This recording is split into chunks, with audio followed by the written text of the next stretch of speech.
नमस्कार दोस्तों, स्वागत आपके अपने YouTube चैनल आपके अपने परिवार जीके बाय जीनियस से। बच्चों के बार बार कमेंट आ रहे हैं, सर पंचायती राज करवा दो पंचायती राज के बारे में, क्योंकि आपका ग्राम सचिव का जो एग्जाम होना है उसके लिए पंचायती राज पढ़ना बहुत जरूरी है। क्योंकि पीछे भी आपने पे एग्जाम दिया था, उस एग्जाम के अंदर भी पंचायती राज से संबंधित बहुत से क्वेश्चन पूछे गए थे। बार बार मतलब बहुत ज्यादा क्वेश्चन वहां से रिपीट हुए थे, मैंने करवाया भी था। फिर भी बच्चों के कमेंट आ रहे हैं और बच्चों की मैं फरमाइश पूरी न करूं ये तो हो ही नहीं सकता। तो आज की जो क्लास में हम चर्चा करेंगे, किसके बारे में चर्चा करेंगे? पंचायती राज के बारे में विस्तृत आपको पढ़ाएंगे। पंचायती राज के बारे में पंचायती राज 73वां संविधान संशोधन, 74वां संविधान संशोधन, हर एक चीज के बारे में बड़ी बारीकियों से आपको इस चीज के बारे में बताएंगे। ठीक है भी। और आशा है सभी बच्चे क्लास को बड़ी ध्यानपूर्वक देखेंगे, क्योंकि ये क्लास आप बच्चों के लिए क्या है, एक रामबाण सिद्ध होगी। इस क्लास में से बहुत से क्वेश्चन आपके क्या है, रिपीट होने हैं। तो इसीलिए सभी बच्चों से आग्रह करता हूं भी क्लास को पूरी देखें और खुद के नोट्स बनाने की भी कोशिश करें। मैं बार बार आप सभी बच्चों को कहता हूं भी जितना आप पेन चलाओगे ना, उतनी आपको क्या है, ज्यादा याद होगी। ठीक है भी। और क्लास शेयर करने के लिए मैं नहीं कहूँगा, परंतु मैं इसलिए कहता हूँ, खुद के फायदे के लिए नहीं कहता शेयर करने के लिए, इसलिए कहता हूँ भी हो सकता है आपके किसी शेयर से किसी बच्चे का जो जीवन सुधर सकता है भी। ठीक है। अगर कोई बच्चा आपके इस क्लास को देख ले, हो सकता है आपकी बदौलत वो किसी अच्छे मुकाम पर पहुंच जाए, तो आपको जीवन भर क्या देगा, दुआएं देगा भी।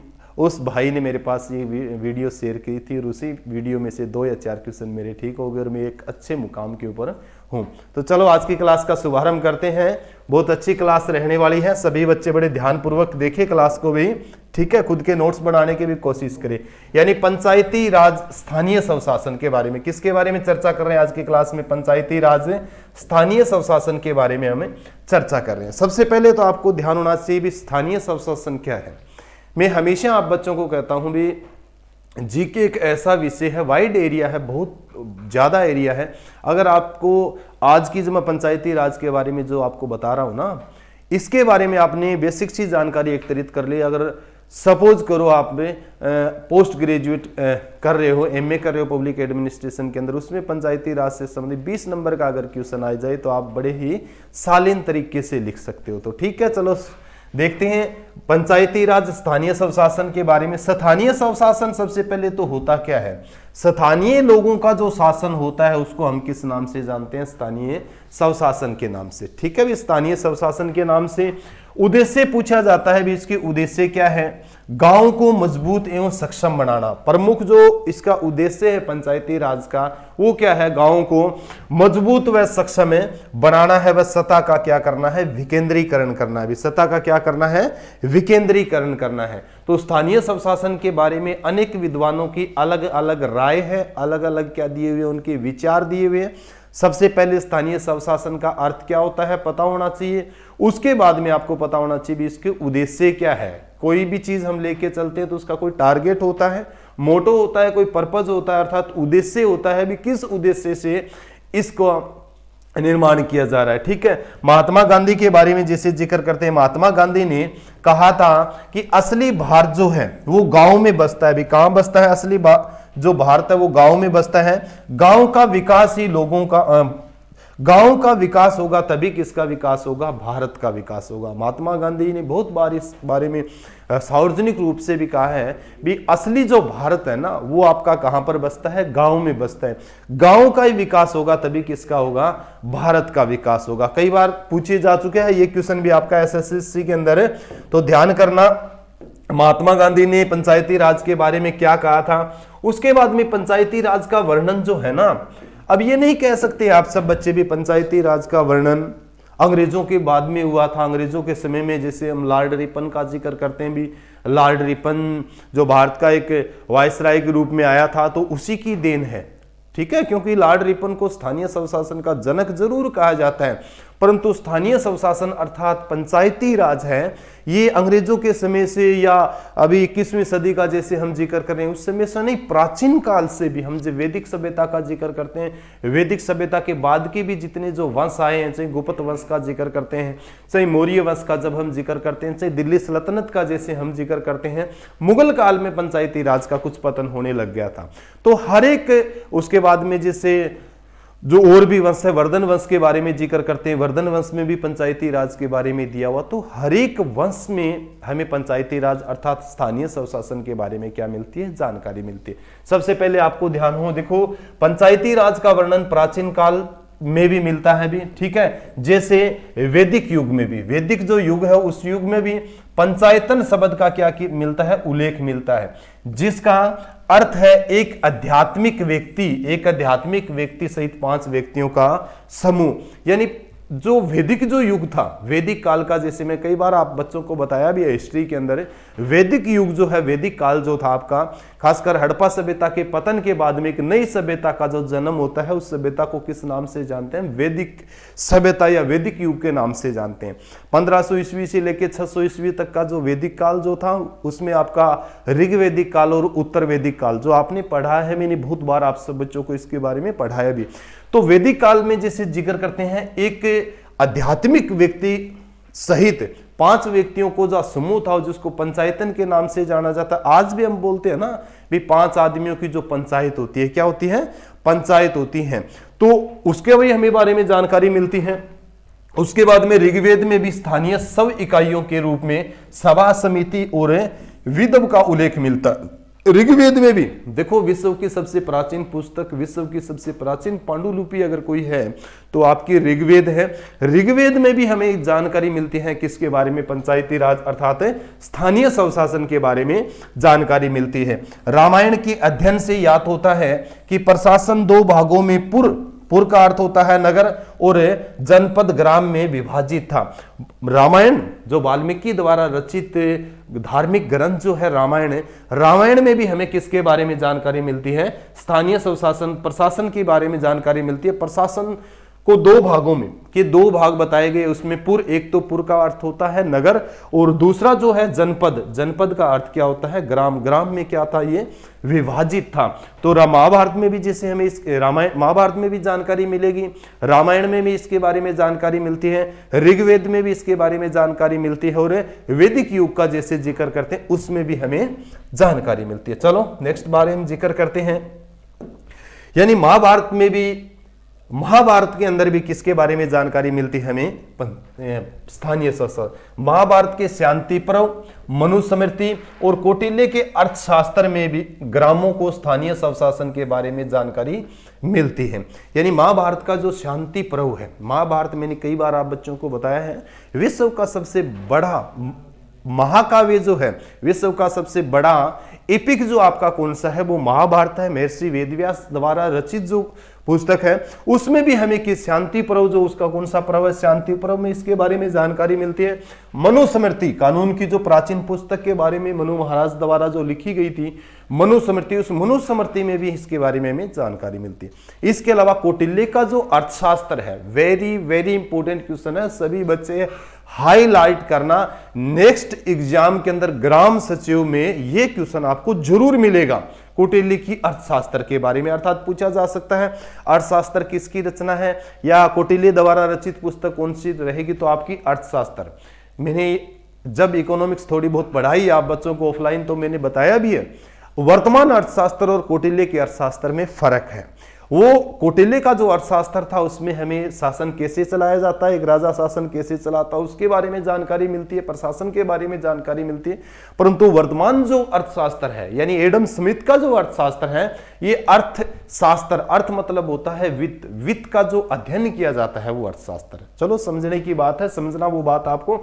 तो अर्थशास्त्र में भी स्थानीय ग्रामों के स्थानीय स्वशासन के बारे में क्या मिलती है, आपकी जानकारी मिलती है। उसके बाद में महाभारत के अनुसार ग्राम के ऊपर 10, 20 और 100 और 1000 गांवों के समूह की इकाइयां विद्यमान थी। यानी महाभारत में जो क्या थी, ग्राम थे, गांवों के ऊपर फिर 10 गांवों का एक समूह होता था, फिर 20 गांवों का एक समूह होता था, फिर आपके जो 100 गांवों का एक समूह होता था। इस तरीके से क्या होता, 1000 गांवों का भी क्या होता, एक समूह होता था महाभारत में, और अलग अलग उनके क्या होते थे फिर अध्यक्ष भी होते थे। जैसे हम जिक्र करें इस चीज के बारे में, यानी ग्राम का मुख्य अधिकारी जो होता था वो ग्रामिक होता था। भी गांव का जो मुख्य अधिकारी होता था उसको किस नाम से जानते थे, ग्रामिक के नाम से। और 10 गांवों का जो प्रमुख होता था उसको दसप कहा जाता था। पूछा जा सकता है इस चीज के बारे में, महाभारत काल में 10 गांवों का जो प्रमुख होता था उसको किस नाम से जानते हैं, दसप के नाम से भी। ठीक है, गांव का जो प्रमुख होता था उसको किस नाम से जानते थे हम, ग्रामिक के नाम से। किस नाम से हम जानते थे, ग्रामिक के नाम से। इसी तरीके से 20 गांवों का ग्रामों का जो प्रमुख होता था उसको विषय अधिपति कहा जाता था। क्या कहा जाता था, विषय अधिपति कहा जाता था। और 100 गांव के जो प्रमुख थे उसको सतग्राम अध्यक्ष कहा जाता था। क्या कहा जाता था, सतग्राम अध्यक्ष। इंपॉर्टेंट है, सभी बच्चे ध्यान से इस चीज को देखना है। उसके बाद में 1000 गांव के जो प्रमुख होता था उसको कहा जाता था सतग्रामपति। क्या कहा जाता था, सतग्रामपति। तो ठीक है, ग्राम का जो प्रमुख होता था ग्रामिक कहा जाता था। ये चीजें आपको पढ़ना, 10 ग्रामों का जो प्रमुख होता था दसप कहा जाता था। ठीक है, ये चीज आप पढ़ना। 1000 ग्रामों का जो प्रमुख होता था उसको सतग्रामपति कहा जाता था। क्या कहा जाता था, सतग्रामपति। ठीक है भी। मौर्य साम्राज्य के स्थानीय स्वशासन की जानकारी हमें चाणक्य के अर्थशास्त्र में मिलती है। इंपॉर्टेंट है, मैंने बार बार आप सब बच्चों को बताता हूं भी। चंद्रगुप्त मौर्य मौर्य वंश का क्या था, संस्थापक था। और चंद्रगुप्त मौर्य को राजा बनाने वाला जो था ना वो कौन था, आपको ध्यान होना चाहिए, चाणक्य ही था। और चाणक्य ने कौन सी पुस्तक लिखी थी, आपकी अर्थशास्त्र लिखी थी। चाणक्य को विष्णुगुप्त भी कहा जाता है और कौटिल्य भी कहा जाता है। मैं हिस्ट्री में आप सब बच्चों को बहुत बार इस चीज के बारे में बता चुका हूं। तो चाणक्य जो है ना वो किसके काल में था, मौर्य काल में। और कई बार आप सब बच्चों से पूछा भी गया है भी मौर्य वंश के बारे में जो हमें सब जानकारी सबसे ज्यादा किस पुस्तक में मिलती है, तो आपकी अर्थशास्त्र में मेघसतनीज की इंडिका के अंदर और विशाख दत्त की द्वारा लिखी हुई मुद्राक्ष जो बुक है, पुस्तकें हैं, उन पुस्तकों में हमें किसके बारे में जानकारी मिलती है, मौर्य वंश के बारे में जानकारी मिलती है। ठीक है भी। तो मौर्य साम्राज्य में स्थानीय स्वशासन की जानकारी हमें चाणक्य के अर्थशास्त्र में से मिलती है। मौर्य काल में ग्राम सभा के प्रमुख को ग्रामिक कहा जाता था। भी क्या कहा जाता था, ग्रामिक कहा जाता था। और साधारण विवादों के लिए ग्राम सभा को न्याय सभा का भी काम करती थी। ठीक है भी। यानी जो साधारण विवाद होते थे ना, आज भी हम देखते हैं, आज का परिदृश्य जो हम देखते हैं, गांव में कोई छोटा मोटा विवाद हो जाता है, पंचायत में सुलझा लिया जाता है, तो वो क्या है, ऐसी परंपरा थी, प्राचीन काल में भी रही थी, मौर्य काल में भी रही थी। मौर्य काल में भी क्या है, ये जो पंचायत होती थी उस पंचायत क्या काम करती थी, न्याय सभा का भी क्या करती थी, काम। आपसे पूछा जा सकता है किस वंश के समय में जो पंचायत जो थी, ग्राम सभा जो थी, वो न्याय सभा का काम करती थी। आपको ध्यान होना चाहिए मौर्य साम्राज्य। किसके बारे में जिक्र करोगे आप, मौर्य साम्राज्य। मौर्य काल में सभी गांव अपने आप में पूर्ण स्वतंत्र गणराज्य थे भी। ठीक है भी, गणराज्य जैसे थे। इंपॉर्टेंट है, पढ़ लेना इस चीज के बारे में भी सभी के सभी जानकारी। उसके बाद में जैसे जिक्र करते हैं गुप्त काल का, गुप्त काल में भी स्थानीय प्रशासन की जानकारी हमें मिलती है। इंपॉर्टेंट है भाई, गुप्त काल में भी स्थानीय स्वशासन के बारे में की जानकारी मिलती है। गुप्त काल में जिला अधिकारी को विषयपति कहा जाता था भी। और ग्राम प्रधान अर्थात गांव के मुखिया को ग्रामपति, ग्रामिक या फिर ग्राम हत्तर के नाम से जाना जाता था भी। ठीक है भी, इंपॉर्टेंट है, समझना दोबारा। गुप्त काल में स्थानीय स्वशासन के बारे में हमें क्या मिलती है, जानकारी मिलती है। जो जिला प्रमुख जो अधिकारी होता था, जिसको आजकल हम बोलते हैं ना डीसी, उपायुक्त जिसको कहा जाता है, गुप्त काल में उसको क्या कहा जाता था, विषयपति कहा जाता था भी। क्या कहा जाता था, विषयपति कहा जाता था। ग्राम प्रधान जो होता है, जिसको आजकल हम सरपंच बोलते हैं ना, ग्राम जो मुखिया होता है, प्रमुख जो होता है, उसको ग्रामपति या ग्रामिक के नाम से या फिर ग्रामहत्तर के नाम से क्या है, जाना जाता था गुप्त काल में। ठीक है भी। गुप्त वंश के बारे में मैंने बहुत बार आपसे बच्चों को बताया है। श्री गुप्त ने गुप्त वंश की क्या की थी, स्थापना की थी भी। ठीक है भी। और गुप्त वंश का सबसे अच्छा राजा के रूप में हम किसको जानते हैं, समुद्रगुप्त को। किसको, समुद्रगुप्त को, जिसको भारत का नेपोलियन कहा जाता है। किसने कहा था भारत का नेपोलियन, विंसेंट महोदय ने उसको क्या कहा था, भारत का नेपोलियन की संज्ञा दी थी। ठीक है, वो एक इतिहास का हमारा मैटर है। मैं बहुत बार उस चीज के बारे में आप बच्चों को पढ़ा चुका हूं, परंतु आज हम पंचायती राज के बारे में जिक्र कर रहे हैं। ठीक है, कहा जाता था। गुप्त काल में ग्राम सभा की निगरानी के लिए राजा द्वारा शाही अधिकारियों की नियुक्ति की जाती थी भी, यानी शाही अधिकारियों की नियुक्ति भी की जाती थी ग्राम सभा की निगरानी करने के लिए। ठीक है, ये शाही अधिकारी राजा के फरमान को ग्राम सभाओं में सुनाते थे भी। ठीक है, आज भी जैसे परिदृश्य में कुछ राज्यों के अंदर हम देखते हैं ना, गांव के अंदर क्या है, नुक्कड़ सभाएं की जाती है, ढोल आदि बजाकर क्या है लोगों को जागरूक किया जाता है, बताया जाता है, कोई फरमान होता है, कोई सरकार की हिदायत होती है, उन हिदायतों के बारे में जानकारी दी जाती है। तो प्राचीन काल में अर्थात गुप्त काल का मैं जब जिक्र करूं, गुप्त काल में भी राजा के जो शाही फरमान होते थे ना, कोई अच्छी हिदायत जो होती थी, उन हिदायतों को क्या करते थे, वो सुनाते थे लोगों के बीच में जाके। तो ये चीज आपको पढ़ना है। उसके बाद में गुप्त काल में पंचायतों में अनुभवी और बुजुर्गों को क्या वृत्तियां दी जाती थी। आज भी देखते हैं, आज तो थोड़ा सा अलग ट्रेड चल चुका है, भी एजुकेटेड होना चाहिए, वेल एजुकेटेड, परंतु जैसे जैसे हम थोड़ा सा पीछे चलते हैं, पीछे की परंपराओं का जब से जिक्र करते हैं, तो उस समय क्या थे, बुजुर्गों को भी, या फिर बुजुर्ग जो होते थे, या फिर अनुभवी जो लोग होते थे, अनुभव एक बहुत मायने रखता है भी। हम जैसे मैं तो मानता हूं इस चीज को, अनुभव जो होता है ना, अनुभव वो बहुत कुछ होता है। तो अनुभवी और बुजुर्ग व्यक्तियों को क्या दी जाती थी उस समय, वरीयता दी जाती थी भी, उनको क्या है सदस्य चुनना चाहिए। तो ये चीज आप पढ़ो भी, गुप्त काल का जैसे हम जिक्र कर रहे थे। उसके बाद में गुप्त काल से ही विकेंद्रीकरण की प्रवृत्ति बढ़ने लगी थी भी। अच्छा क्वेश्चन है, पढ़ना सभी बच्चे, यानी गुप्त काल से ही विकेंद्रीकरण की प्रवृत्ति बढ़ने लगी थी। वर्धन काल में अब देखो पूछा जा सकता है भी, स्थानीय स्वशासन अर्थात पंचायती राज में विकेंद्रीकरण की जो व्यवस्था कहां से पनपी थी, यानी प्रवृत्ति कहां से बढ़ी थी, तो ये गुप्त काल से भी। कहां से, गुप्त काल से। वर्धन काल में भी स्थानीय स्वशासन की जानकारी मिलती है। इंपॉर्टेंट क्वेश्चन है। वर्धन वंश का सबसे प्रतापी राजा के रूप में हम जानते हैं हर्षवर्धन, ठीक है भी, जिसकी एक राजधानी मैंने कई बार आपको बताया है, क्या थी आपकी, थानेसर, हरियाणा में। वर्धन वंश से तो क्वेश्चन आपके पूछे जाते हैं। हिस्ट्री में मैंने बहुत अच्छी तरीके से वर्धन वंश को आपको बताया है। राज्यवर्धन और प्रभाकर वर्धन और हर्षवर्धन राजश्री के बारे में, गृह वर्मा के बारे में बड़े बेहतरीन तरीके से पढ़ा रखा है। किसी बच्चे ने नहीं देखी वो वीडियो, तो हिस्ट्री की वो जरूर वीडियो देख के जाए। क्यों? क्योंकि वहां से तो क्वेश्चन आपके रिपीट होने हैं भी, एक दो क्वेश्चन आपके जरूर उठेंगे। तो हम जिक्र कर रहे थे वर्धन वंश का।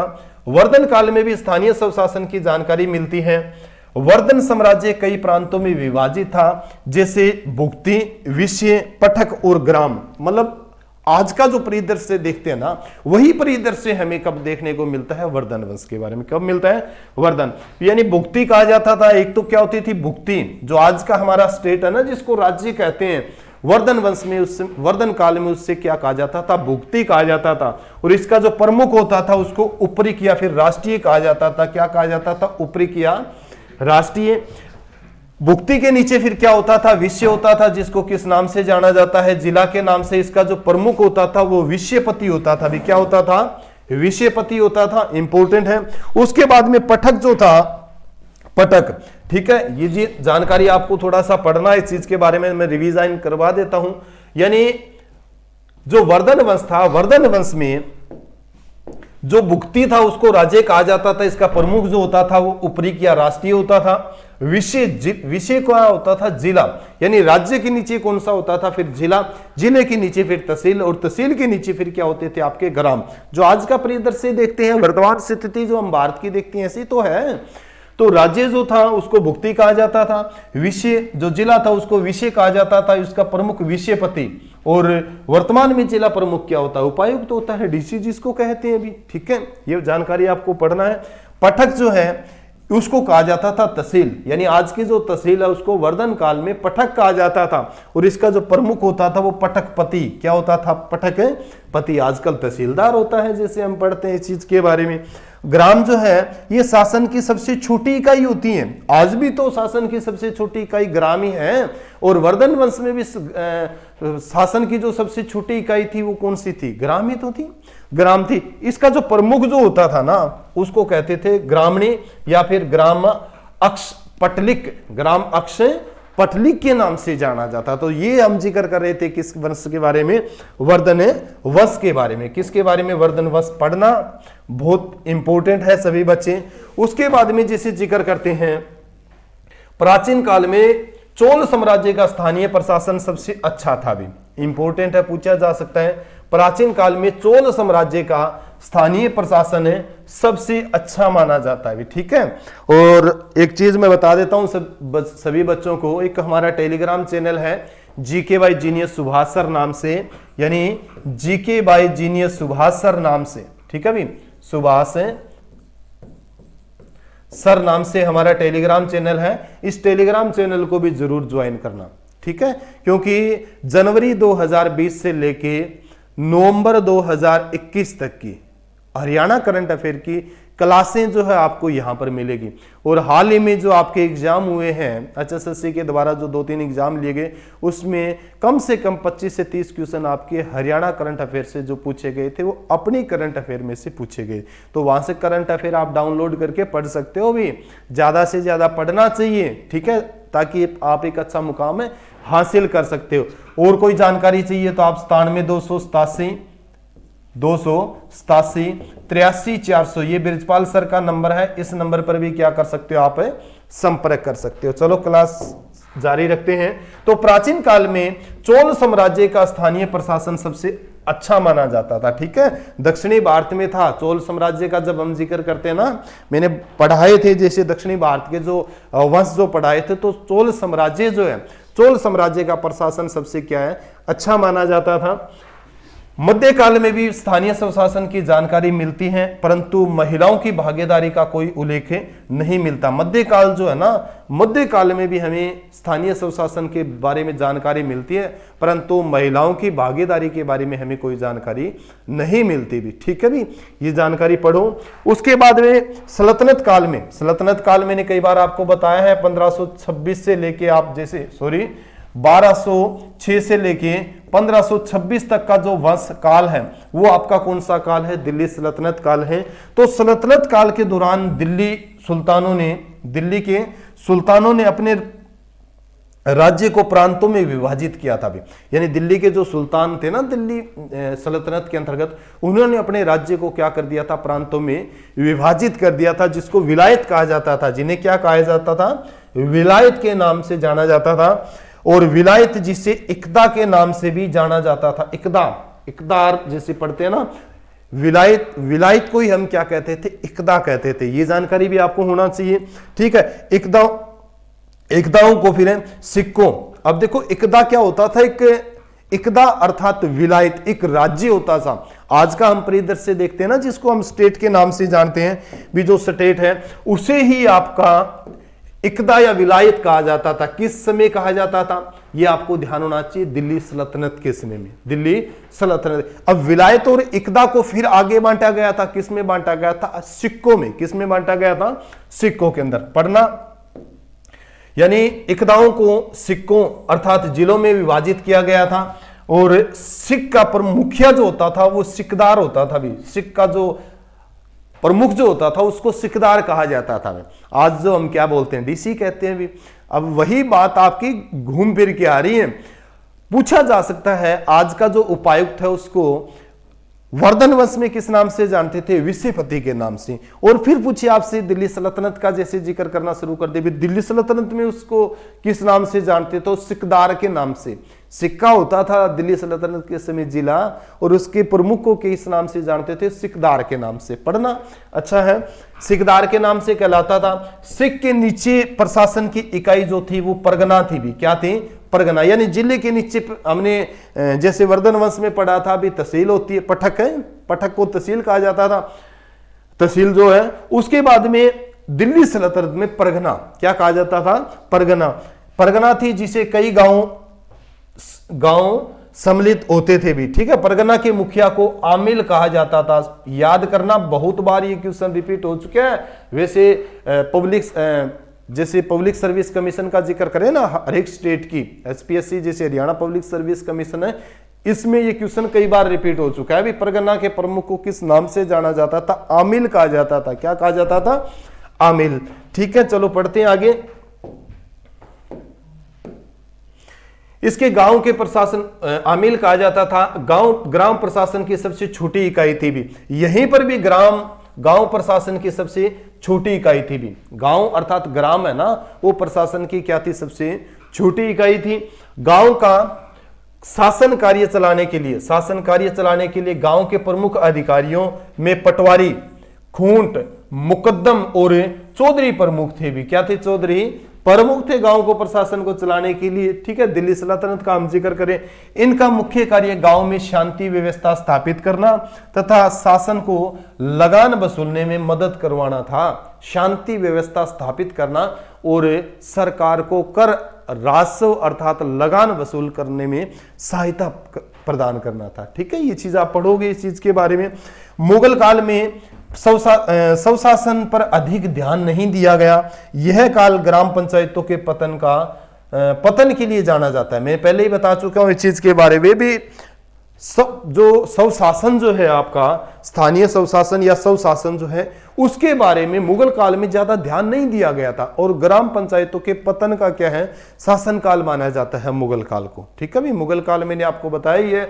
1526 में पानीपत के प्रथम युद्ध को जीत के बाबर ने भारत में किस वंश की स्थापना की थी, आपके मुगल वंश की स्थापना की थी। और महत्वपूर्ण ऊंचाइयों पर जो छाया रहा था वो 1526 से लेकर 1707 तक का मुगल काल था। वैसे मुगल काल 1857 की क्रांति तक चलता रहा। उत्तरोत्तर मुगल काल पढ़ते हैं उसको हम। ठीक है भी, तो ये जानकारी आप पढ़ो। उसके बाद में जिसे यहां आ भी चुका है, मैंने बताया था ना, यूट्यूब एंड टेलीग्राम चैनल है GK by genius Subhash sir, इसको भी आप ज्वाइन कर सकते हो सभी बच्चे।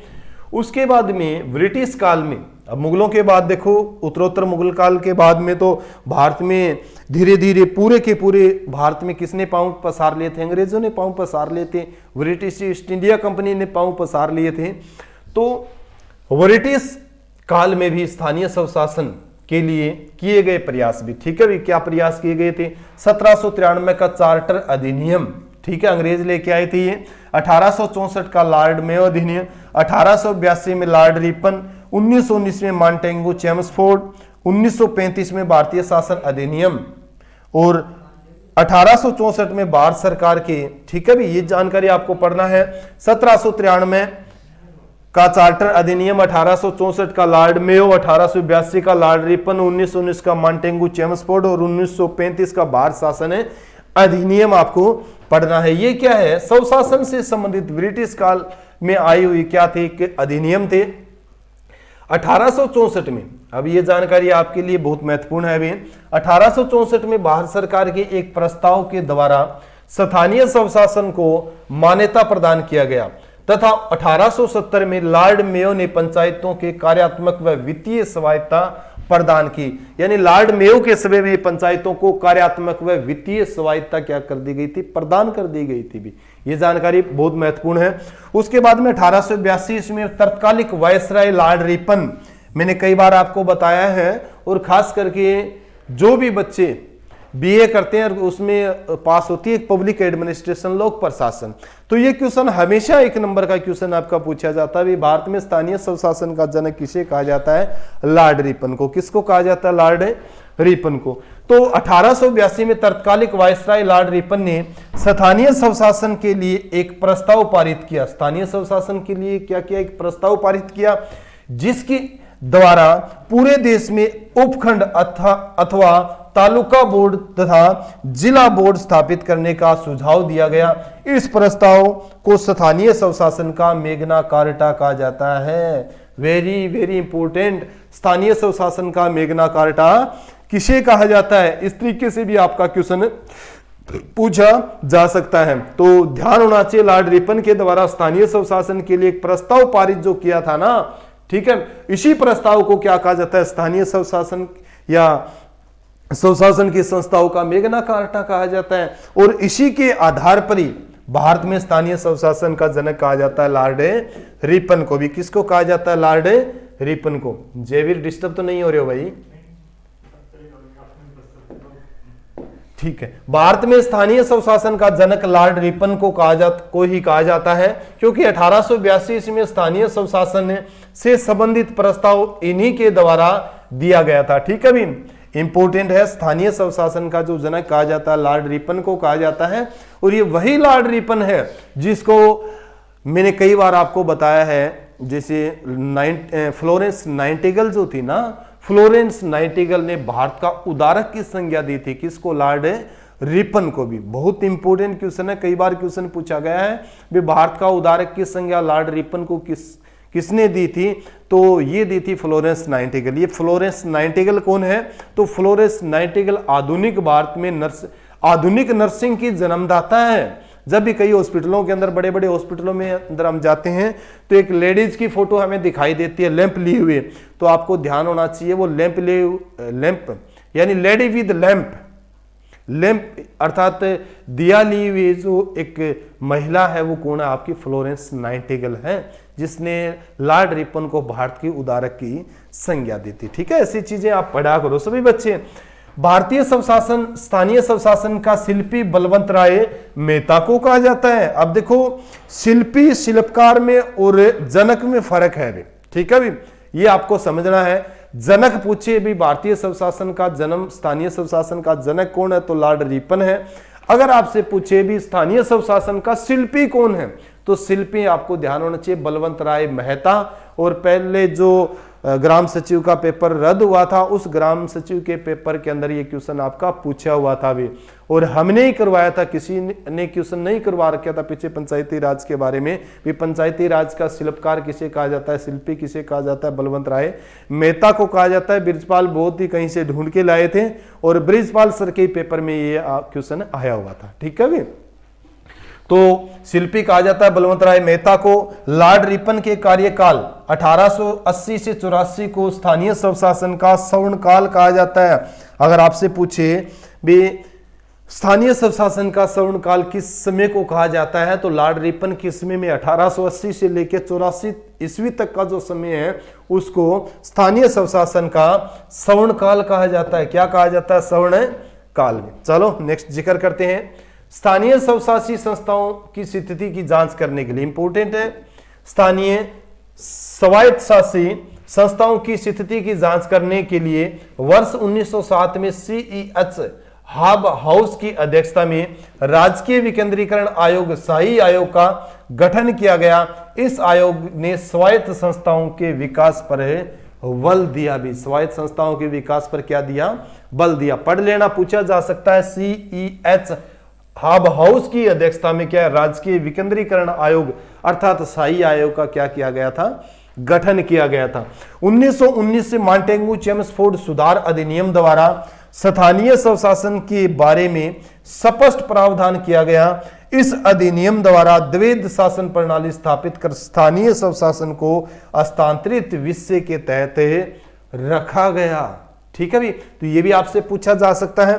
चलो नेक्स्ट करते हैं चर्चा। भारत में भारत सरकार अधिनियम 1919 भी, भारत सरकार अधिनियम 1919 द्वारा स्थानीय स्वशासन को केंद्रीय विषय से हटाकर राज्य का विषय बनाया गया था। देखो, अंग्रेजों का ब्रिटिश काल का जिक्र किया जा रहा है। 1919 में भी हम गुलामी थे, उपनिवेशी तो था भारत किसका? अंग्रेजों का। ठीक है, ये चीज आपको क्लियर होना चाहिए। तो भारत सरकार अधिनियम 1919 द्वारा स्थानीय स्वशासन को केंद्रीय, पहले क्या था? ये केंद्रीय विषय से हटाकर क्या है? राज्य का विषय। पहले ये केंद्रीय विषय था, केंद्र का क्या था? विषय था। फिर इसको हटा के किसका विषय बना दिया? राज्य का विषय बना दिया। ठीक है भी, 1935 भारतीय शासन अधिनियम द्वारा स्थानीय स्वशासन को पूर्णतः राज्य का विषय बना दिया। यानी 1935 के अंदर भारत शासन अधिनियम जो आया ना, उसके तहत तो पूर्ण रूप से इसको किसका जो विषय बना दिया? राज्य का विषय बना दिया। ठीक है भी, ये चीज आप क्लियर करना। उसके बाद में स्वतंत्रता की प्राप्ति के बाद चलो ऊपर कर देता हूं मैं थोड़ा सा, इसको पढ़ना, बहुत अच्छी जानकारी है ये। स्वतंत्रता प्राप्ति के बाद यानी भारत आजाद हो गया 15 अगस्त 1947 को। तो आजादी के बाद का जैसे जिक्र किया है, गांधी जी की ग्राम स्वराज की अवधारणा को साकार करने के उद्देश्य से पंचायती राज व्यवस्था पर विशेष बल दिया गया और इसके लिए केंद्र में पंचायती राज एवं सामुदायिक विकास मंत्रालय की स्थापना की गई तथा SK डे इसका मंत्री बनाया गया भी। ठीक है भी, इंपॉर्टेंट है। भारत आजाद हो गया। भारत आजाद होने के बाद गांधी जी का ग्राम स्वराज की अवधारणा को साकार करने के उद्देश्य से पंचायती राज व्यवस्था पर विशेष बल दिया गया था। पंचायती राज व्यवस्था पर, क्योंकि महात्मा गांधी ने पहले ही कह दिया था अभी असली भारत जो है वो गांव में बसता है। कहां पर बसता है? गांवों के अंदर बसता है। तो विशेष बल दिया गया और इसके लिए केंद्र में पंचायती राज, क्या है केंद्र में? पंचायती राज एवं सामुदायिक विकास मंत्रालय की क्या की गई थी? स्थापना की गई थी। एक अलग मंत्रालय बनाया गया था। अभी क्या बनाया गया था? एक अलग मंत्रालय, जिसका मंत्री किसको बनाया गया था? एस.के. डे को इसका क्या बनाया गया था? मंत्री बनाया गया था। पूछा जा सकता है, भारत आजाद हुआ तब एक नया मंत्रालय बनाया गया था पंचायती राज से संबंधित, पंचायती राज एवं सामुदायिक विकास मंत्रालय। तो इसके उस समय मंत्री कौन बनाए गए थे? तो एस.के. डे। कौन थे? एस.के. डे। और मेरे हिसाब से बहुत ज्यादा चांस है इस क्वेश्चन के आपके आने के, ठीक है। उसके बाद में जिसे जिक्र करते हैं, भारत में सर्वप्रथम सामुदायिक विकास कार्यक्रम 2 अक्टूबर 1952 को तत्कालीन प्रधानमंत्री पंडित जवाहरलाल नेहरू द्वारा शुरू किया गया, जिसका मुख्य उद्देश्य देश के आर्थिक एवं सामाजिक विकास में जनता की भागीदारी को क्या करना था? सुनिश्चित करना था। भी सुनिश्चित करना था। यानी भारत में सर्वप्रथम सामुदायिक विकास कार्यक्रम कब शुरू किया गया था? 2 अक्टूबर 1952 को। उस समय तत्कालीन प्रधानमंत्री थे पंडित जवाहरलाल नेहरू। कौन थे? पंडित जवाहरलाल नेहरू के द्वारा, ठीक है भी, शुरू किया गया, जिसका मुख्य उद्देश्य क्या था? देश के आर्थिक एवं सामाजिक विकास में, देश का आर्थिक और सामाजिक जो विकास है उसमें जनता की भागीदारी को क्या करना था? सुनिश्चित करना था। परंतु ये फिर क्या रहे थे? विफल। पढ़ेंगे, उसके बारे में भी आपको जानकारी देंगे। उसके बाद में जैसे जिक्र करें, यानी वर्ष 1953 में फोर्ड फाउंडेशन, क्या है? वर्ष 1953 में फोर्ड फाउंडेशन के सहयोग से सामुदायिक विकास का पहला कार्यक्रम राष्ट्रीय प्रसार सेवा शुरू किया गया। राष्ट्रीय प्रसार सेवा शुरू किया गया, जिसका मुख्य उद्देश्य सामुदायिक विकास योजना के उद्देश्यों की प्राप्ति में सहायता करना था। इन कार्यक्रमों में जनता को अधिकार नहीं देने के कारण क्या रहे थे? ये असफल रहे थे। भी क्या रहे थे? ये असफल रहे थे, ठीक है भी, ये चीज पढ़ना।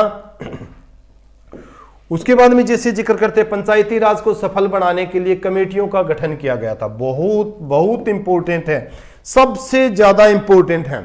यहां से तो क्वेश्चन आपके 110% क्वेश्चन आपके आने ही आने हैं, ठीक है। आप कितने बेहतरीन तरीके से इनको पढ़ सकते हो, कितने बेहतरीन तरीके से इनको आप याद कर सकते हो, वो आप सब बच्चों के ऊपर डिपेंड करता है। मैं बड़े सालिन से बढ़िया तरीके से आपको पढ़ाने का काम करूं। चाहे बलवंत राय मेहता समिति का जिक्र करें, चाहे पीके थुंगन समिति का जैसे जिक्र करें, चाहे एमएल सिंघवी समिति का जैसे जिक्र करें, सभी समितियों के बारे में मैं विस्तृत रूप से, अशोक मेहता समिति का जैसे जिक्र करें, सबके बारे में हमें विस्तृत रूप से पढ़ना है।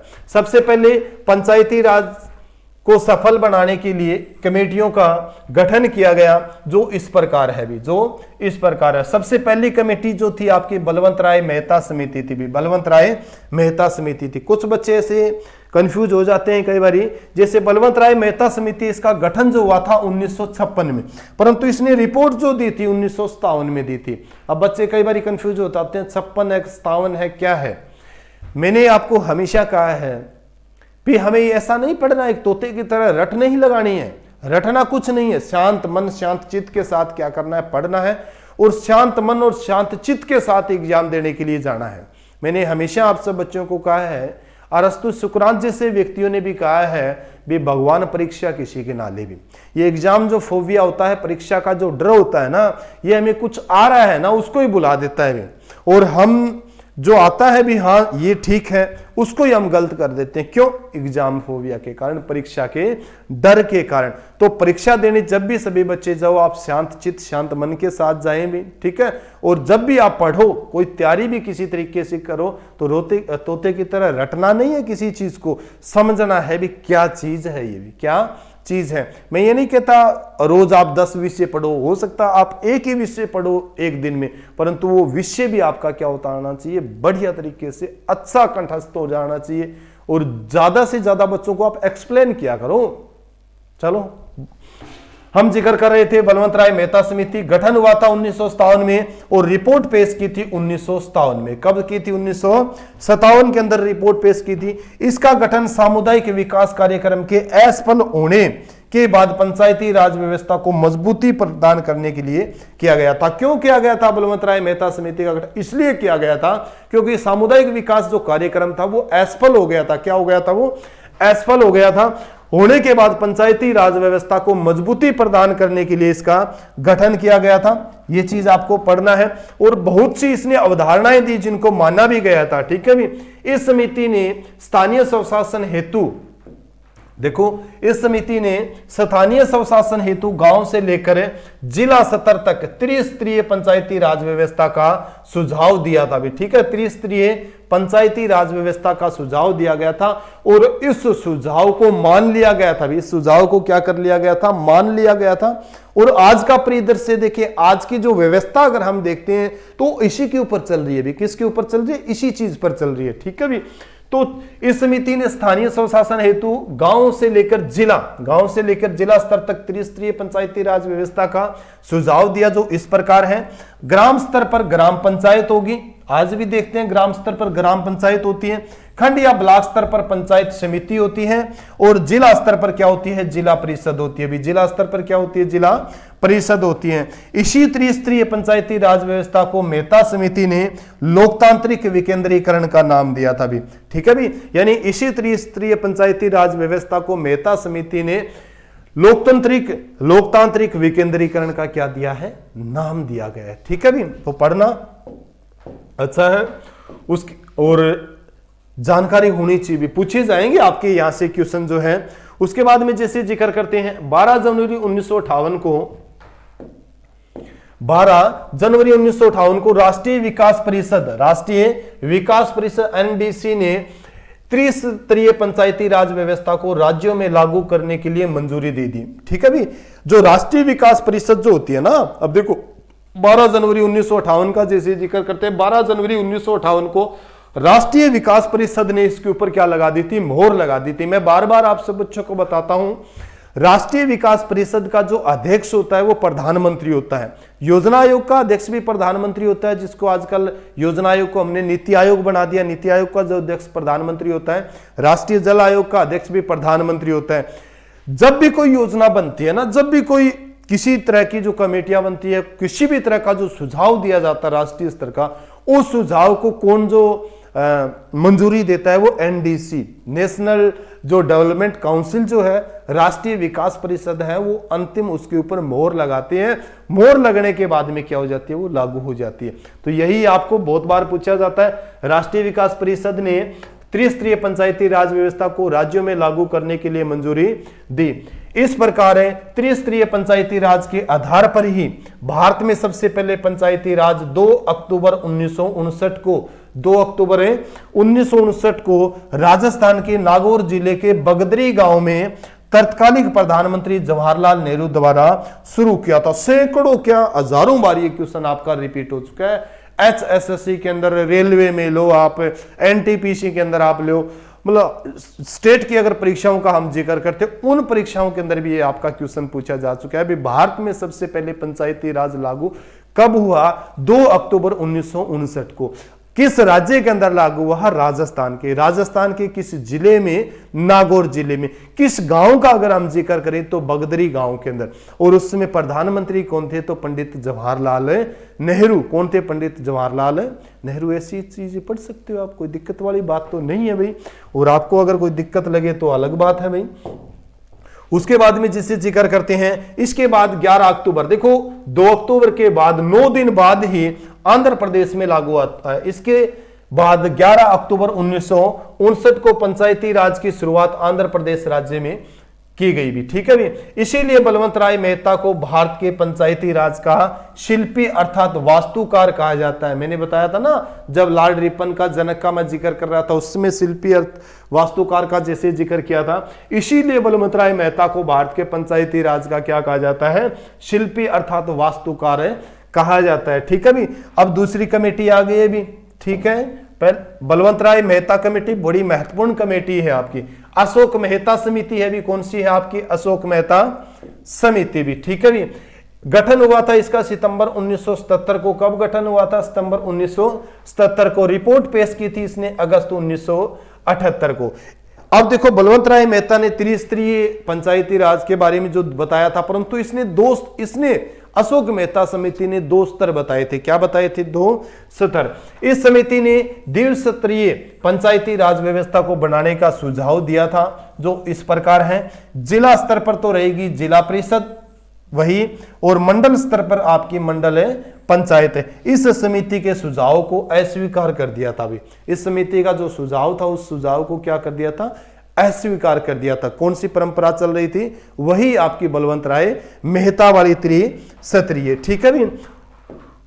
उसके बाद में जैसे जिक्र करें, नेक्स्ट जो समिति आती है आपकी डॉक्टर PVK राव समिति भी, अर्थात राव समिति के नाम से भी इसको जाना जाता है। डॉक्टर PVK राव समिति गठन हुआ था 1985 में, रिपोर्ट पेश की थी 1986 में। कब पेश की थी? 1986 के अंदर। पूछा जा सकता है भी राव समिति का गठन कब हुआ था और कब इसने रिपोर्ट पेश की थी? तो 1985 में गठन हुआ था और 1986 में रिपोर्ट।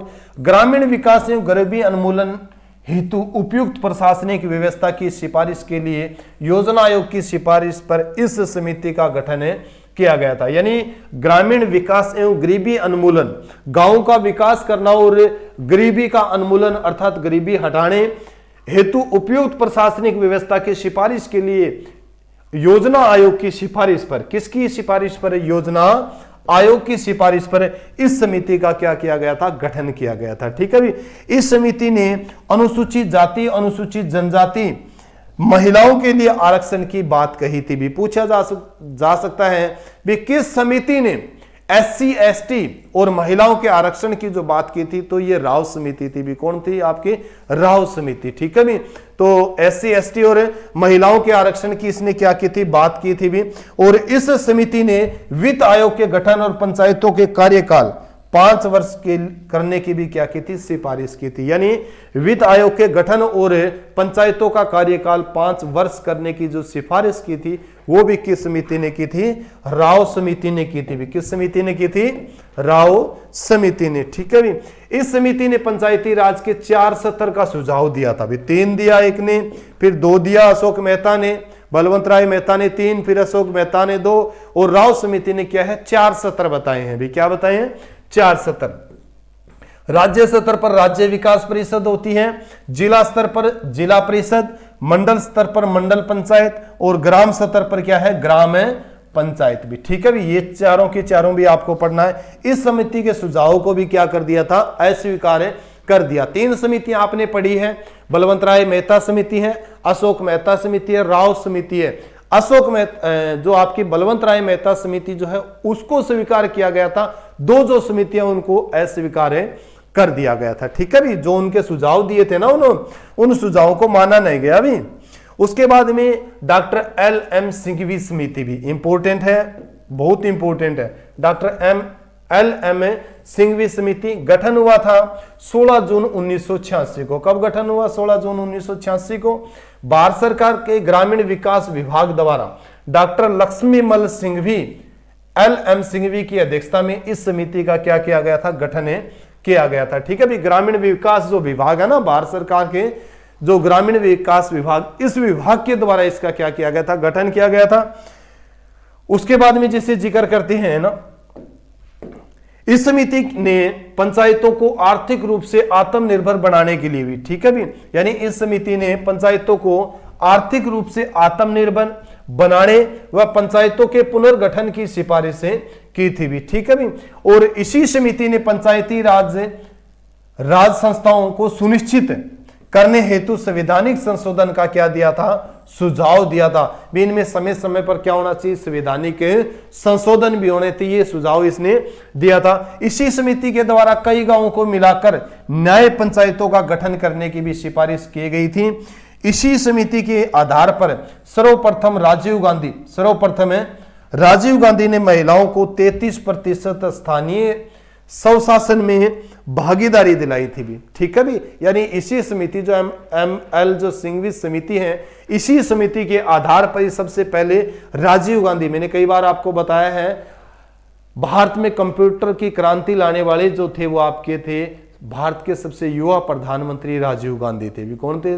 राजीव गांधी। तो सर्वप्रथम राजीव गांधी ने महिलाओं को 33% स्थानीय स्वशासन में क्या है, भागीदारी दिलाई थी। भी ठीक है, भी ये चीज आपको पढ़ना।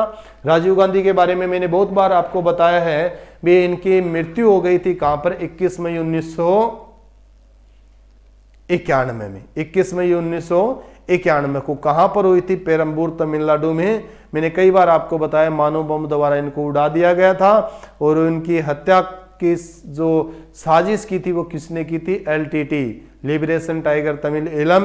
किस देश का है ये जो आतंकवादी संगठन जो था? अभी तो खत्म हो गया, प्रभाकरण वगैरह इसके प्रमुख थे। एलटीटी जो था, आपको ध्यान होना चाहिए, श्रीलंका का। और आज भी राजीव गांधी के हत्यारे हैं, आजीवन कारावास काट रहे हैं चेन्नई की सेंट्रल जेल में, मुरुगन और नलिनी सेन भी। ठीक है, भी साजिश करता थे वो। क्या थे? साजिश करता। चलो ये चीजें पढ़ा करो, मैं बहुत बार आप सब बच्चों को इन चीजों के बारे में बताता हूं। उसके बाद में नोट जैसे जिक्र करें, लोकपाल शब्द लक्ष्मीमल सिंघवी की ही देन है। ये जो एक लोकपाल पढ़ते हैं ना हम, लोकपाल, अन्ना हजारे ने जो इसके लिए क्या किया था, अनशन वगैरह जो किया था, बाबा रामदेव और किरण बेदी का जब हम पढ़ते हैं, केजरीवाल का जैसे जिक्र करते हैं, तो ये लोकपाल जो शब्द है ये लक्ष्मीमल सिंघवी की ही क्या है? देन है। इसके बाद में 5वीं जो समिति आती है वो पी के थुंगन समिति आती है। कौन सी आती है? पी के थुंगन समिति। गठन हुआ था 1988-89 में इस समिति का गठन हुआ था।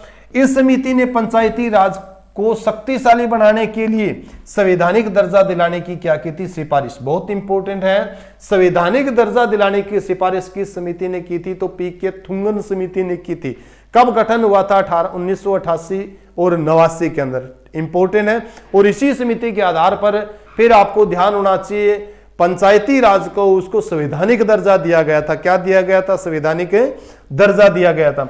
इसी समिति के आधार पर ही प्रधानमंत्री राजीव गांधी के समय में 1989 में ईस्वी में 64वां संविधान संशोधन विधेयक लोकसभा में प्रस्तुत किया गया, जिसे लोकसभा द्वारा पारित कर दिया गया, परंतु राज्यसभा में बहुमत न होने के कारण यह विधेयक पारित नहीं हो सका भी। ठीक है, इसी समिति के आधार पर ही मैंने बताया ना 1988-89 में इस समिति का गठन हुआ था। 1989 में उसमें प्रधानमंत्री कौन थे? राजीव गांधी थे।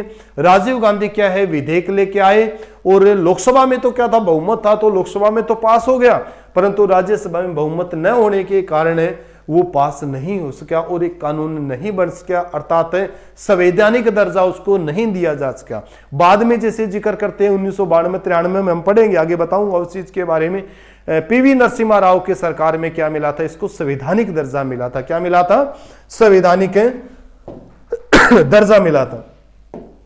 जिसे जिक्र करते हैं पारित नहीं हो उसका। इसके बाद प्रधानमंत्री पीवी नरसिम्हा राव के समय में, इंपॉर्टेंट है पढ़ना सभी बच्चे, 73वां संविधान संशोधन जो मैं अभी आपको बिल्कुल ही शालीन से तरीके से एक्सप्लेन जो करूंगा, ध्यान रखना, वहां से 110% आपके क्या है? क्वेश्चन रिपीट होने ही होने हैं।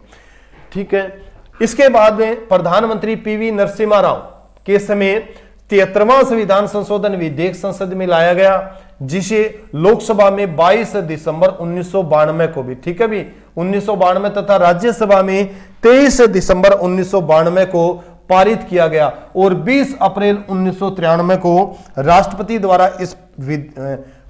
द्वारा इस विधेयक पर सहमति प्रदान की गई, अर्थात हस्ताक्षर कर दिए राष्ट्रपति ने। तो देखो पूछा जा सकता है भी 73वां संविधान संशोधन है वो किसके समय में आया था? पीवी नरसिम्हा राव उसमें प्रधानमंत्री थे, इनकी सरकार थी, उसके समय आया था। और कब जिस संसद के दोनों सदनों में पेश होता है, लोकसभा और राज्यसभा के अंदर, तो लोकसभा में कब पेश हुआ था? यह लोकसभा के अंदर पेश हुआ था आपका 22 दिसंबर को, ठीक है, और 23 दिसंबर को राज्यसभा में पेश हुआ, अर्थात 22 दिसंबर 1992 को तो ये लोकसभा में पास हो गया और 23 दिसंबर 1992 को यह राज्यसभा के अंदर पास हो गया और 20 अप्रैल 1993, अब देखो 1993 कानून बना कब था? कानून पे प्रक्रिया कब चल रही थी? 1992 में, परंतु कानून पूर्ण रूप से, अर्थात राष्ट्रपति के जब हस्ताक्षर होते हैं तभी तो कानून बनता है, तभी तो 1993 के अंदर 20 अप्रैल 1993 को क्या हुआ था, राष्ट्रपति की ने अपनी सहमति दे दी, अर्थात उसके ऊपर हस्ताक्षर दे दिए, तो क्या हो गया था, वो कानून बन गया था। ठीक है भी, ये चीज आपको क्लियर करना। अब देखो 20 अप्रैल को तो ये बन गया था, परंतु लागू कब हुआ था, 24 अप्रैल को। ठीक है, याद करना बहुत इंपॉर्टेंट है। 24 अप्रैल 1993 को 73वां संविधान संशोधन अधिनियम पूरे देश में लागू हो गया भी। इसीलिए प्रत्येक वर्ष 24 अप्रैल को राष्ट्रीय पंचायती राज दिवस बनाया जाता है भी। ठीक है भी, यानी 24 अप्रैल 1993 को संपूर्ण भारत में क्या है, पंचायती राज जो लागू हुआ था, संवैधानिक जो दर्जा इसको दिया गया था 24 अप्रैल। इसीलिए हर साल हम 24 जनवरी को क्या बनाते हैं, राष्ट्रीय पंचायती राज दिवस बनाते हैं। परंतु ये 1993 से ही नहीं बना रहे हैं हम, ये बना रहे हैं हम 2010 से। 2010 में उस समय तत्कालिक प्रधानमंत्री थे कौन, डॉक्टर मनमोहन सिंह। डॉक्टर मनमोहन सिंह थे, तो डॉक्टर मनमोहन सिंह ने कहा था भी हर साल हम 24 अप्रैल को क्या बनाएंगे, राष्ट्रीय पंचायती। तो 24 अप्रैल 2010 से हम क्या बना रहे हैं, हर साल राष्ट्रीय पंचायती राज दिवस बना रहे हैं। ठीक है भी, तो ध्यान करो, प्रधानमंत्री मनमोहन सिंह के कार्यकाल के दौरान वर्ष 2010 में राष्ट्रीय पंचायती राज दिवस बनाने का निर्णय लिया गया था। ठीक है भी, और 27 मई 2004 को पंचायती राज मंत्रालय को एक अलग मंत्रालय का बनाया गया था। ठीक है भी, ये जानकारी भी आपको होना चाहिए इस चीज के बारे में। यानी 27 मई 2004 को पंचायती राज मंत्रालय, ठीक है, 27 मई 2004 को पंचायती राज मंत्रालय को एक अलग मंत्रालय बनाया गया था। वर्तमान समय में केंद्रीय पंचायती राज मंत्री गिरिराज सिंह है। ठीक है, इनसे पहले नरेंद्र सिंह तोमर थे। नरेंद्र सिंह तोमर अभी आपको ध्यान होना चाहिए कृषि मंत्री है। ठीक है, केंद्र में क्या है, कृषि मंत्री है। और गिरिराज सिंह जो है वो आपके जो है केंद्रीय पंचायती राज मंत्री। ये वही गिरिराज सिंह है जो कहां से सांसद, आपके बेगूसराय से। कहां से, बेगूसराय से। ठीक है भी, बेगूसराय ये बिहार में पड़ता है, ये भी आपको ध्यान होना चाहिए। बेगूसराय बिहार से क्या है, ये सांसद है गिरिराज सिंह भी। ऐसी जानकारी देखो होनी चाहिए, पूछा जा सकता है कुछ भी आपसे। मैंने हमेशा आपसे बच्चों को कहा है भी, अगर आपसे पूछे भी भारत में कितने लोकसभा की सीटें, आप बता देते हो, सभी बच्चे भी लोकसभा के जो सांसद बनते हैं वो 545 थे, अभी 543 रहेगी, 543। तो 543 के 43 लोकसभा सांसद याद करने को तो कुछ नहीं है, असंभव तो कुछ नहीं है, किया जा सकते हैं 543 के 43 लोकसभा सांसद कहां से, किस राज्य से। परंतु बहुत ज्यादा हो जाते हैं, बच्चों को याद नहीं रहे। तो भारत में जितने भी केंद्रीय जो मंत्री बनते हैं ना, उन केंद्रीय मंत्रियों के लोकसभा क्षेत्र तो आपको याद होना चाहिए भाई। जैसे आपसे पूछ ले राजनाथ सिंह कहां से सांसद बने हुए, लखनऊ से बने हुए हैं। ठीक है भाई, अभी आपका जैसे ये अमित शाह है, ये कहां से सांसद है, गांधीनगर से है वे। नरेंद्र मोदी कहां से सांसद है, वाराणसी से है वे। ये चीज आपसे, कृष्ण पाल गुर्जर है कहां से, फरीदाबाद से है वे। इंद्रजीत सिंह कहां से, गुरुग्राम से है वे।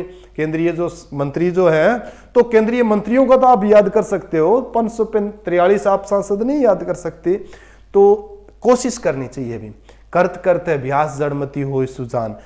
हम धीरे धीरे अभ्यास करेंगे, धीरे धीरे चलेंगे ना, तभी तो कुछ सीखेंगे, नहीं तो क्या सीखेंगे भाई। ठीक है भी, चलो हम जिक्र कर रहे थे 73वां संविधान संशोधन का। किसका जिक्र कर रहे थे, 73वां संविधान संशोधन। अब आपका जो आया है वो 74वां संविधान संशोधन। कौन सा है, 74वां संविधान संशोधन। इंपॉर्टेंट है और खास करके बहुत सी समानता भी है भी। 73वां और 74वां संविधान संशोधन में बहुत ज्यादा समानता भी है। मैं एक चीज बताऊंगा भी इस चीज के बारे में। देखो 74वां संविधान संशोधन जो है प्रधानमंत्री पीवी नरसिम्हा राव के समय में इस विधेयक को लोकसभा में 22 दिसंबर 1992 को और राज्यसभा में 23 दिसंबर 1992 को पारित किया गया, जो कि नगरीय शासन के संबंध में संवैधानिक प्रावधान बताता है। ठीक है भी, यानी नगरीय जो शासन है ना, 73वां संविधान संशोधन वो पंचायती राज से संबंधित, स्थानीय स्वशासन से। ठीक है भी, और 74वां संविधान संशोधन है वो नगरीय शासन से संबंधित है, नगरीय प्रशासन व्यवस्था से संबंधित, जिसमें नगर पालिका है और नगर परिषद का जैसे हम जिक्र करते हैं। ठीक है भी, उसके बाद में जिसे जिक्र करो बताता है, ये जानकारी आपको होना चाहिए। तो देखो एक तो चीज क्या हो गई, 73वां संविधान संशोधन लोकसभा में 22 दिसंबर को पेश हुआ था, 74वां भी 22 दिसंबर को। ठीक है भी, 1992 को। राज्यसभा में 73वां संविधान संशोधन 23 दिसंबर को पास हुआ था और 74वां संविधान संशोधन भी 23 दिसंबर को। याद नोट करना ये चीजें जो मैं बता रहा हूं इस चीज के बारे में। उसके बाद में जैसे 73वां संविधान संशोधन, देखो ये जानकारी आपको थोड़ी सी बेसिक सी जानकारी इस चीज के बारे में, दोनों के बारे में दी गई थी। अब मैं थोड़ी सी इनके बारे में आपको विस्तृत जानकारी दे देता हूं, ठीक है। 73वां संविधान संशोधन जो है, 73वां संविधान संशोधन, इस संविधान संशोधन विधेयक को प्रधानमंत्री पीवी नरसिम्हा राव के समय में लोकसभा में 22 दिसंबर 1992, राज्यसभा में 23 दिसंबर 1992 को पारित किया गया, जबकि राष्ट्रपति द्वारा इस पर 20 अप्रैल 1992 को मंजूरी मिली और 24 अप्रैल 1993 को पूरे देश में लागू हुआ था। यह विधेयक पंचायतों को संवैधानिक दर्जा प्रदान करता है। इसी के द्वारा संविधान में भाग, अब देखो बहुत इंपॉर्टेंट बात आपकी आ जाती है, ये पूरी की पूरी 4 डेटें आपको याद रखनी है। क्या रखनी है? एक तो लोकसभा में कब पेश किया गया था, 22 दिसंबर 1992 को। राज्यसभा में कब पेश किया गया था, 23 दिसंबर 1992 को, ठीक है। और उसके ऊपर मोहर कब लगी थी राष्ट्रपति की, तो 20 अप्रैल 1993 को। उसके बाद में चौथा नंबर क्या याद रखना है, लागू कब हुआ, 24 अप्रैल 1993 को, 24 अप्रैल 1993, यानी 2 घटनाएं 1993 में हो रही है, लोकसभा राज्यसभा, राष्ट्रपति और लागू, राष्ट्रपति के हस्ताक्षर और लागू जो हो रहे हैं वो कब हो रहे हैं, 1993 में। इसलिए कई बार कंफ्यूज भी हो जाते हैं बच्चे, एग्जामिनर भी ऐसे दे देता है भी 73वां संविधान 1992 या 93, ठीक है भी, कई बार 92 दे देते हैं, 93 नहीं देते, तो हमें 92 लेके चलेंगे, ठीक है भी, ये चीज आप क्लियर करो। उसके बाद में इसी के द्वारा संविधान को भाग, देखो मैं थोड़ा ऊपर कर देता हूं, इसको समझाता हूं बढ़िया तरीके से आपको। यह विधेयक पंचायतों को संवैधानिक दर्जा प्रदान करता है और इसी के द्वारा, ठीक है भाई, इसी के द्वारा संविधान में भाग 9 अनुच्छेद 243 ए से और अनुसूची 11 व पंचायती राज के विषय से संबंधित 29 विषय जोड़े गए थे।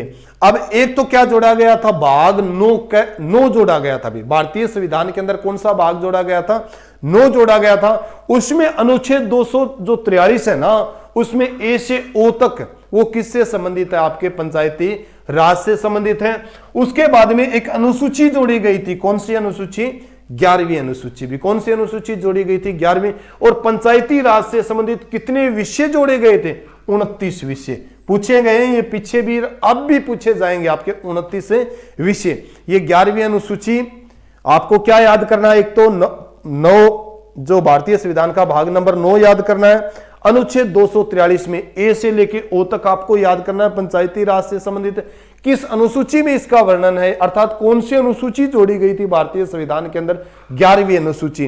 कितने विषय है इससे संबंधित, तो आपको ध्यान होना चाहिए 29 विषय हैं। कितने विषय हैं, 29 विषय हैं, ये चीज आपको क्लियर करना है। अनुसूचियां पहले मूल संविधान में अनुसूचियां 8 थी, बाद में अभी वर्तमान में जैसे जिक्र करें 12 है, वो अलग चैप्टर है, पढ़ेंगे उसके बारे में, जोड़े गए। अब जो आपका है 74वां संविधान संशोधन है, इस संविधान संशोधन विधेयक को प्रधानमंत्री पीवी नरसिम्हा राव के समय में लोकसभा में 22 दिसंबर 1992, राज्यसभा में 23 दिसंबर 1992 को, जबकि 20 अप्रैल 1993 को राष्ट्रपति द्वारा मंजूरी मिली और कानून बन गया। भी 1 जून 1993 को पूरे देश में लागू हुआ। भी यानी 73वां संविधान संशोधन तो लागू हुआ 24 अप्रैल को, जबकि 74वां संविधान संशोधन कब लागू हुआ था, आपको ध्यान होना चाहिए 1 जून 1993 को। मैंने आपको बहुत बार ऐसी चीजें बताई है भी, आप है ना इस तरीके से टेबल बनाया करो, जैसे नहीं कहते हैं 2 अब ग्लोब और जैसे अक्षांश और देशांतर रेखाओं में अंतर बताइए, अब 5 अंतर आपको बताने हैं। इस चीज तरीके से आपसे पूछा जा सकता है भी 73वां संविधान संशोधन और 74वां संविधान संशोधन जो है उसमें से 10 अंतर बताइए। कितने अंतर बताइए, 10 अंतर बताइए, या 10-10 पंक्तियां लिखनी है इनके बारे में, तो आप लिख सकते हो। क्या लिख सकते हो 73वां संविधान संशोधन के बारे में। 74वां संविधान ये कब पेश हुआ था लोकसभा के अंदर, 22 दिसंबर को 1992। ये भी 22 दिसंबर 1992। ये कब पेश हुआ था राज्यसभा में, 23 दिसंबर 1992। ये भी 23 दिसंबर 1992। राष्ट्रपति को मंजूरी कब मिली थी, आपको ध्यान होना चाहिए 20 अप्रैल 1993 को। 74वें को भी कब मिली थी, 20 अप्रैल 1993 को। ये कब लागू हुआ, 24 अप्रैल 1993 को। ये कब लागू हुआ, 74वां संविधान संशोधन 1 जून 1993 को। कौन प्रधानमंत्री था, उसमें पीवी नरसिम्हा राव थे। 74वां पास हुआ, उसमें भी पीवी नरसिम्हा राव थे। भी भारतीय संविधान के किस भाग में जोड़ा गया है 73वां संविधान संशोधन? तो 9, भारतीय संविधान का भाग नंबर 9। अनुसूची कौन सी जोड़ी गई है? 11वीं। कितने विषय दिए गए हैं? 29 विषय दिए गए हैं। उसमें पूछे तो कौन सी अनुसूची जोड़ी गई है? 12वीं अनुसूची जोड़ी गई है। भाग कौन सा है भारतीय संविधान का? 9 क है। उसके बाद में कितने जो विषय दिए गए? 18 विषय दिए गए। इस तरीके से बना सकते हो, परंतु टेबल तो बनानी पड़ेगी आप सब बच्चों को। याद करने के लिए क्या है, कुछ न कुछ तो रास्ता तो हमें इख्तियार करना पड़ेगा, भी चलना पड़ेगा, कलम हमें चलानी पड़ेगी, इस दिमाग को चलाना पड़ेगा। ज्यादा से ज्यादा बच्चों को हमें क्या करना पड़ेगा? एक्सप्लेन करना पड़ेगा, बताना पड़ेगा। और एक चीज मैं बच्चों को बता देता हूं, एक बच्चे का कमेंट मैंने पढ़ा था, रवि है बनावाली से, कह रहा था सर का कंटेंट है ना हम शेयर नहीं करेंगे। कह रहे जब नौकरी लग जाएंगे ना ऑफिस में बैठ के शेयर किया करेंगे सर का जो कंटेंट है। तो मैं ये कहता हूं, रवि अच्छा लड़का है, मैं कहता हूं भाई जितना आप शेयर करोगे ना, जितना आप बच्चों को बताओगे, पढ़ाओगे, तभी तो आपको याद रहेगा। हम कोई चीज को एक गांठ बांध के बैठ जाए ना तो कुछ नहीं है। ज्ञान एक ऐसी चीज है, एक ऐसी दुर्लभ चीज है जिसको जितना बांटोगे उतना ही बढ़ के दोबारा अपने पास आएगा। अगर आप 1 दोगे तो 10 आपके पास आएंगे भाई।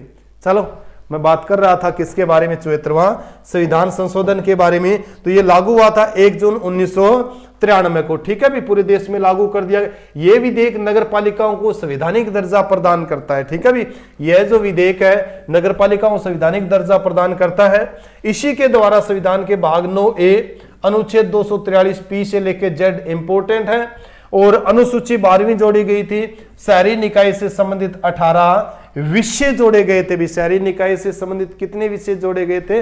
18 विषय जोड़े गए थे। इंपोर्टेंट है भाई। उसके बाद में जैसे जिक्र करें इस चीज जो है, यानी स्थानीय स्वशासन का भाग 9। अब देखो हम अलग अलग थोड़ा सा इन चीजों के बारे में जिक्र करेंगे।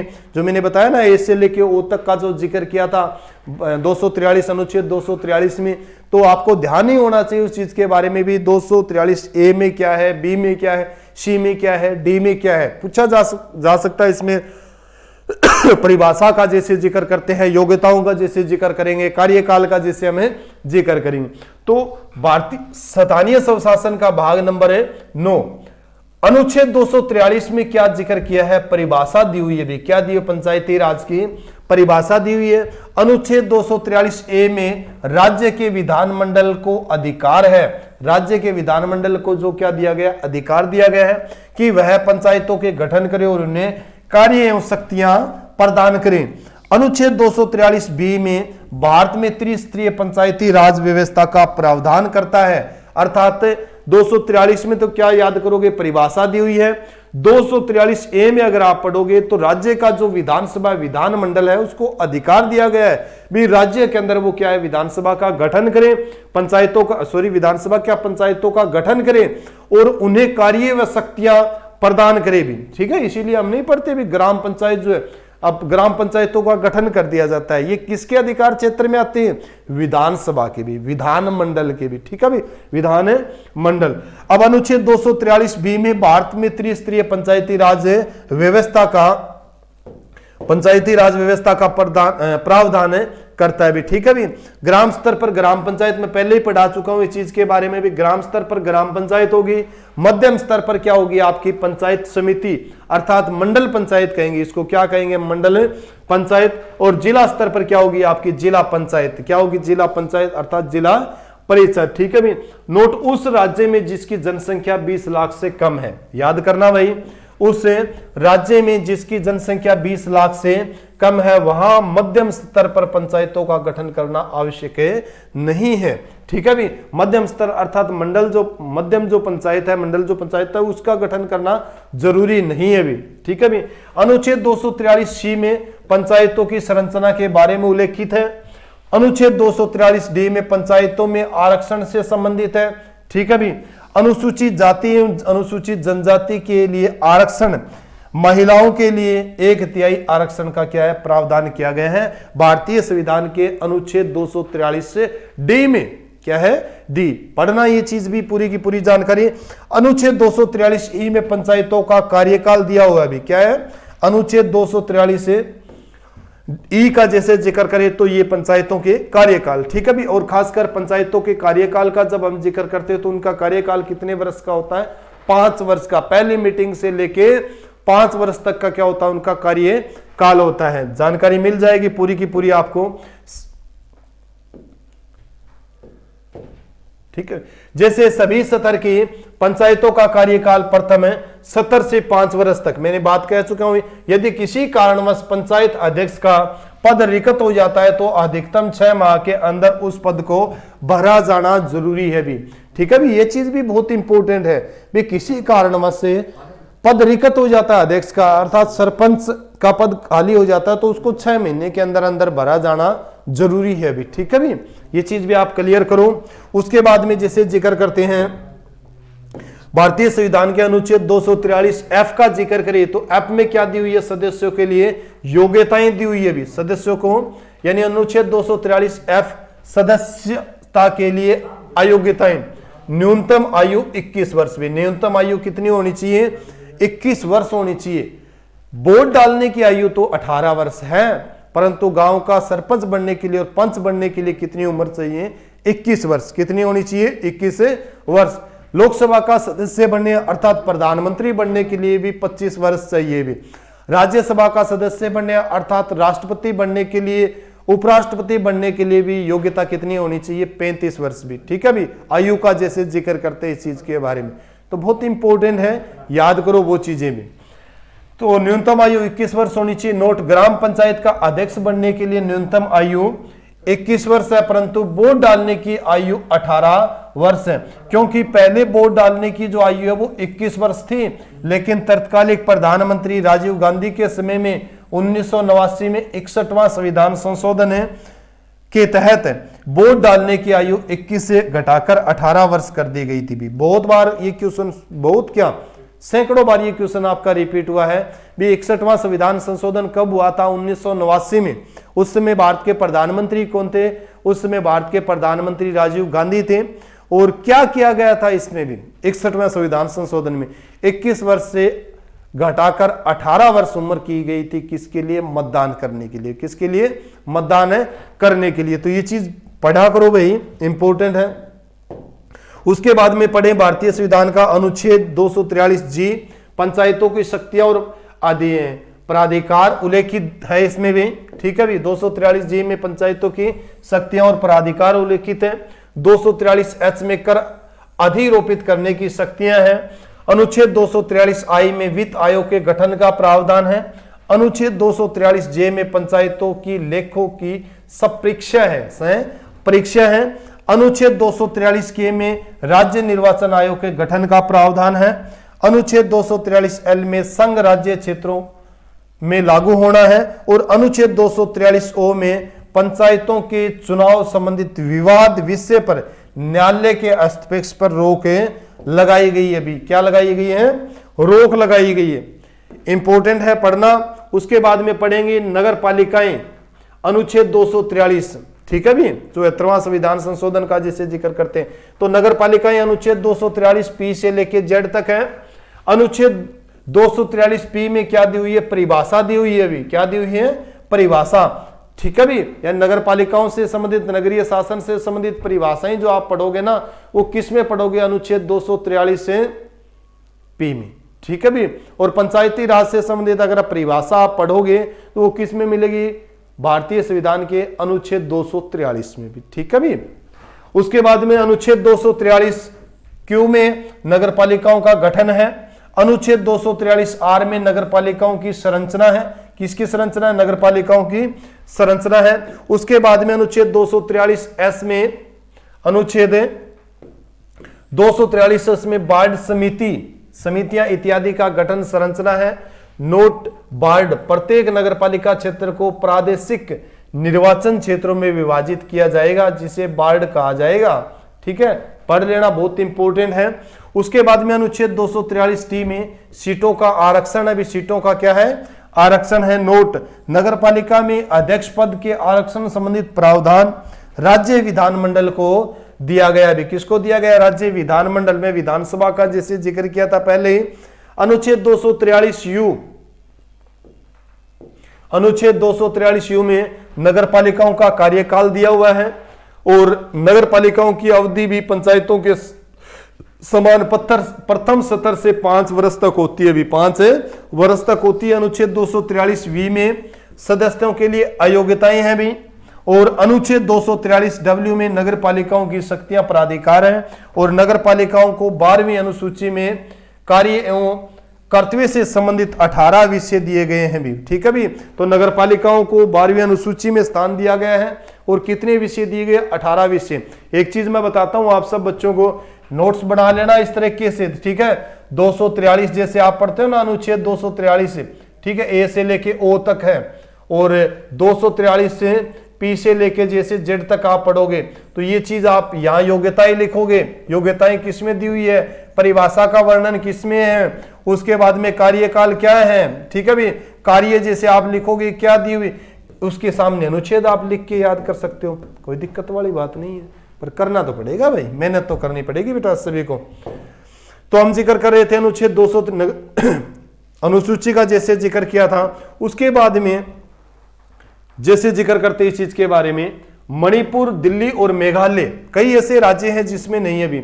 मणिपुर, दिल्ली, मेघालय, मिजोरम, नागालैंड, पश्चिम बंगाल के दार्जिलिंग आदि क्षेत्रों में पंचायत और नगर पालिका नहीं है अभी, यानी पंचायत और नगर पालिका नहीं है। यह क्वेश्चन भी आपका रिपीट हुआ है, निम्न में से किस राज्य के अंदर पंचायत अर्थात नगर पालिका नहीं है। तो आपके पूर्वोत्तर भारत के राज्य हैं, खासकर 4 राज्य पूर्वोत्तर भारत के, जिसमें से मणिपुर है, मेघालय, मिजोरम और नागालैंड है, एक दिल्ली और एक पश्चिम बंगाल का दार्जिलिंग है। याद क्या करना है, पूर्वोत्तर भारत आपको याद करना है, 4 तो एम याद करने हैं आपको, क्या है, 3 मैं याद करने, मणिपुर, मेघालय, मिजोरम याद करना है, और एक ना याद करना अर्थात नागालैंड याद करना, और एक डी याद करना अर्थात दिल्ली याद करना है। एक पश्चिम बंगाल का दार्जिलिंग क्षेत्र है, उसमें भी ना तो पंचायत है और न ही नगर पालिका है भी। कोई याद ऐसी दिक्कत वाली बात तो है नहीं भी। पूर्वोत्तर भारत के 4 राज्य हैं, एक आपका वेस्ट बंगाल है और एक दिल्ली है, जहां पर पंचायत और नगर पालिका नहीं है। अनुच्छेद 243 एक्ट में नगर पालिकाओं द्वारा कर रोपण की शक्तियां है भी। अनुच्छेद 243 में वित्त आयोग है भी। अनुच्छेद 243 जेड में नगर पालिकाओं के लेखा अक्षेक्षण से संबंधित है। अनुच्छेद 243 जेड ए नगर पालिकाओं का चुनाव है। अनुच्छेद 243 जेड बी संघ शासित प्रदेशों में लागू है। अनुच्छेद 243 जेड डी प्रत्येक राज्य में जिला स्तर पर एक जिला योजना समिति का गठन किया जाएगा भी, ठीक है भी। तो बड़ी महत्वपूर्ण सी क्लास थी आपकी, बड़ी ही महत्वपूर्ण क्लास है। आप बच्चे कितना इसका फायदा उठा सकते हो वो तो आप सब बच्चों के ऊपर क्या करते हैं, डिपेंड करते हैं भी क्या क्या आप बच्चों ने पढ़ा है। और बच्चों से मैं रिक्वेस्ट करता हूं खुद के नोट्स बनाना, खुद की कलम चलाना भी। नोट्स में प्रोवाइड ब्रिजपाल सर को मैं कह के करवा दूंगा, ये जो नोट्स आपको मिल जाएंगे, परंतु खुद के जब नोट्स आप प्रिपेयर करोगे तो आपको बहुत ज्यादा क्या होगी, जानकारी इससे मिलेगी, ठीक है भी। और एक ब्रिजपाल सर को आप है ना, बहुत से बच्चे हैं, ब्रिजपाल सर व्यक्तिगत रूप से भी उन बच्चों को 2-2, 4-4, 5-5 बार पीडीएफ करंट अफेयर की या और जो पीडीएफ भेज चुके हैं, फिर भी वो बच्चे परेशान करते हैं बार बार। ब्रिजपाल सर भी एक जॉब की तैयारी कर रहे हैं भी, मेरे को चलो परेशान कर लिया करो, परंतु ब्रिजपाल सर को थोड़ा सा परेशान कम किया करो। सभी बच्चों से पोलाइट रिक्वेस्ट है, और परेशान करने की जरूरत ही नहीं है भाई। किसी भी तरह की जो करंट अफेयर है वो हमारे Telegram channel GK by genius Subhash sir के ऊपर पड़ी है ऑलरेडी, परंतु कुछ बच्चे तो इतने आलसी हैं भी उसको ऊपर नीचे ही नहीं कर सकते। अरे टेलीग्राम को आप टंटोल के तो देखो, टेलीग्राम के अंदर सारी की सारी पीडीएफ आपको मिलेगी भाई, पर थोड़ी सी तो मेहनत आपको करनी पड़ेगी, ऊपर से उसको देखना तो पड़ेगा भी, ठीक है भी। तो कोशिश किया करो भाई, कोशिश करने वालों की कभी हार नहीं होती है, तो कोशिश करेंगे तभी तो एक अच्छा मुकाम हासिल करेंगे। क्लास कैसी लगी आप मेरे को कमेंट करके सभी बच्चे जरूर बताएं। अगर अच्छी लगे तो आप बच्चे सभी बच्चों से रिक्वेस्ट है क्लास को शेयर जरूर करें भी, ठीक है भी। इसी के साथ सभी बच्चों को जय हिंद, जय भारत, वंदे मातरम।